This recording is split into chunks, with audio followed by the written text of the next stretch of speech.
Hello beautiful people, how are we today? I am very excited for today's video. Why?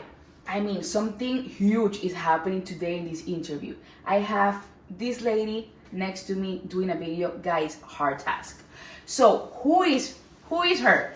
She's Mayra Lamboglia. She is the founder of Lamboglia No Office and one of our partners. And she's an immigration expert. She's been doing this for more than 30 years. She did her law degree in Spain and she came back to Panama to practice law. And she's been doing this for a long time, so believe it or not, she knows what she's talking about. So we're gonna do a small interview to Mayra today with the following concept.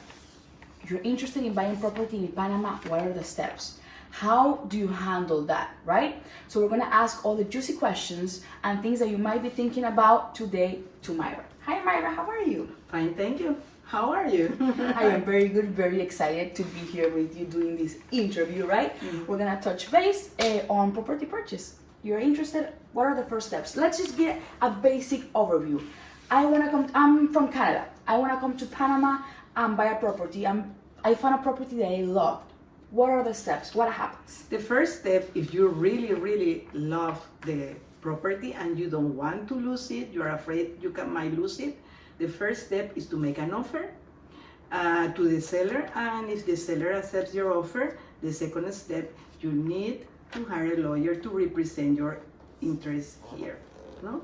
This person will oversee everything. The third step will be the due diligence. Your lawyer has to do due diligence on the property and make sure that there are no liens and everything is fine with the property and it's okay for you to go ahead with this purchase. The fourth step, the seller's lawyer will prepare a draft of a promise contract. This contract is sent to your lawyer for review, which of course your lawyer will send to you for your review and comments. And once both parties agree on this process, the promise contract is signed by both parties. Once both parties have signed the contract, then the ball begins. The seller pays their taxes. The seller's responsibility in this case is to pay the taxes, to transfer title to you. And once he has paid the taxes and everything, all the documents are given to your lawyer, who will prepare the final contract. The buyer's responsibility in this case is to pay the notary public fees and the public registry fees, and of course both parties take care of the expenses of their own expenses and the lawyer's fees. Mm-hmm. Yeah, I couldn't have said that better. That is the basic scheme, the basic flow of buying a property in Panama. So guys, very important disclaimer, every case is different, right? Every situation again is different, right? So if you're buying a condo, a vacant lot, or a house, it's gonna depend on how you plan to buy the property: cash payment, financing, if the property has a mortgage. So again, nothing is set in concrete. There's cases and cases. So again, this is a general flow and overview of how things usually proceed in Panama. And again, I understand, there's people from everywhere watching this video. All countries work differently, have different timelines and different stages and processes. So that is a very important note, guys, okay? So like Mayra said, this is a very general scheme of the process. And I have an important question. How long does it take, let's say I want to buy the property in cash. How long can it take from signing the promissory agreement to closing?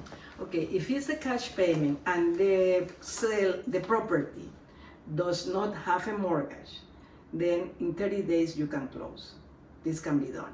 If the property has a mortgage, then of course it's going to take a little bit longer as the bank is involved, and usually banks take their time in this process. They need to lift up the lien in order to be able to transfer title either in your name or corporation or foundation. That's your decision. How do you want to title the property?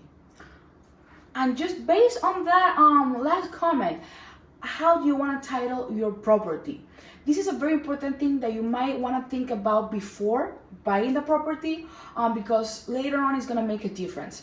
So what are the ways that, like Myra said, like the ways that you can buy property, right? Myra, just mention You can the ways. title the property in your own name, or you can make a decision and title it in the name of the corporation or a foundation. If you want, well, I think it's your decision, but for example, if you are planning to use this... No. Keep it down there, guys. So we're gonna have another video in a few weeks talking about this subject. So Myra is not gonna spill the tea on what are the pros and cons or each form, guys. You have to stay tuned for the other video. So we're gonna skip that part, but just keep in mind that you have 3 ways to get that going. So we're gonna keep that again for the next video. Stay tuned. So we're gonna go with financing. Mm-hmm. If I don't have a residency in Panama, if I have never been to Panama, am I able to get financing for a property in Panama? Is that something that I can do? Yes, it is possible. It can happen. It's going to take time, and you need to be patient on that. And the bank needs, each bank has their own requirements, and as long as you comply with their requirements and your income is good enough to buy this property with a loan, they will give it to you. But you need to make sure that you have the time to spend here in Panama, because my advice is to be here, because it's a process that you only can do here.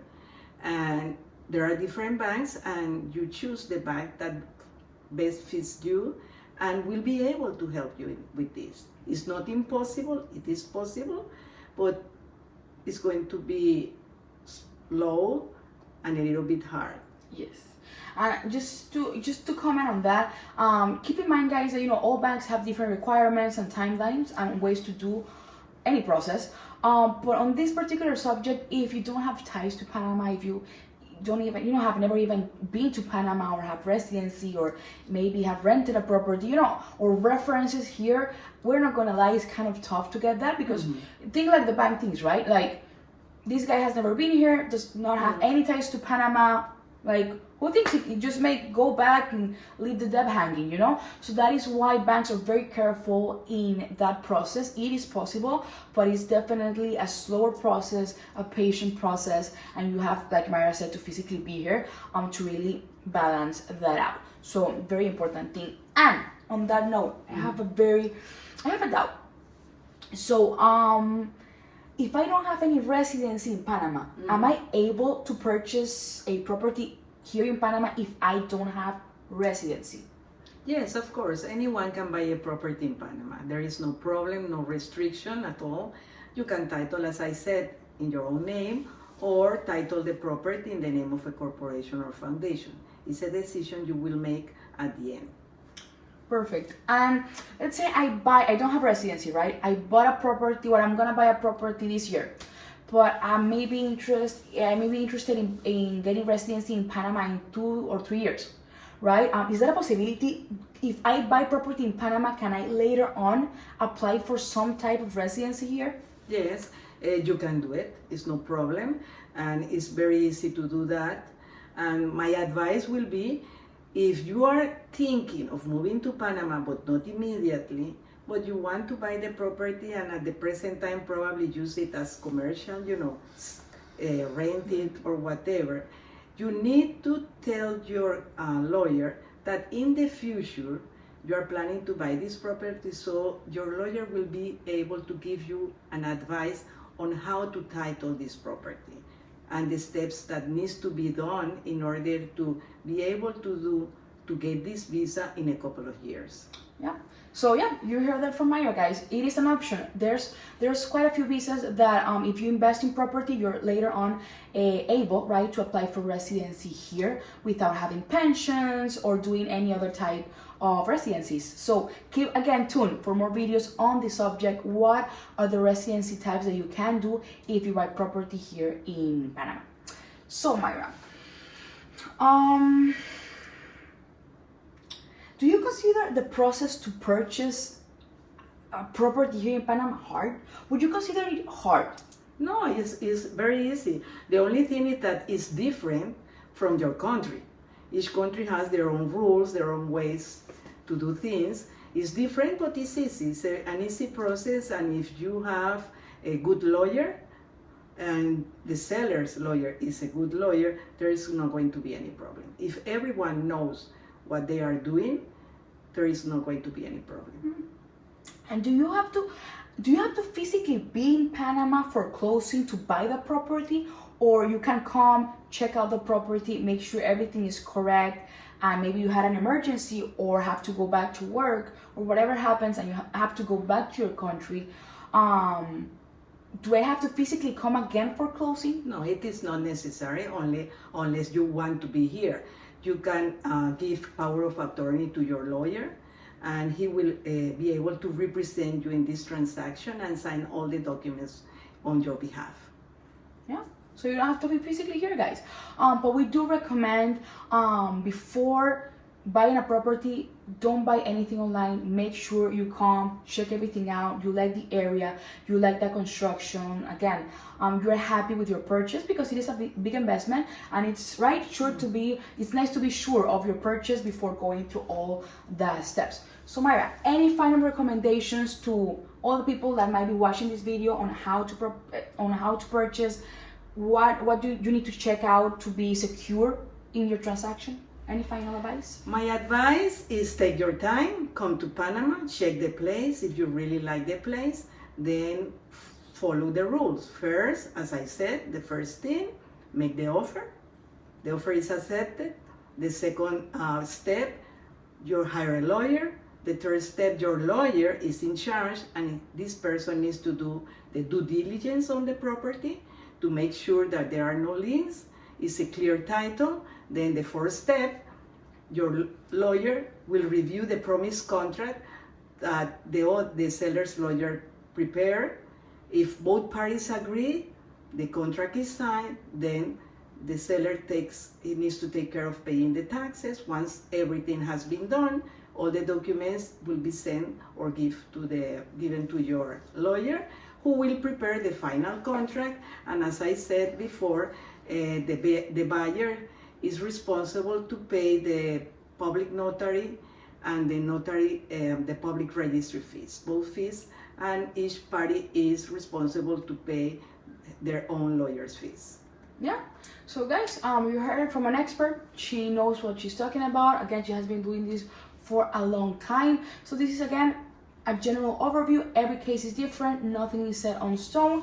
And if you have any questions, doubts, or interest in engaging in property here, or know for sure that you want to buy property here, feel free to reach out to us through all of our media: Facebook, Instagram, email, WhatsApp. We're here for you. Thank you so much for watching this interview. Thank you, Myra, for being here. We really appreciate that. I had a lot of fun. I hope you had a lot of fun and gained a lot of knowledge. And again, please feel free to leave your comments down below, send us an email, like this video, and subscribe to our YouTube channel. Thank you so much for your support. Bye.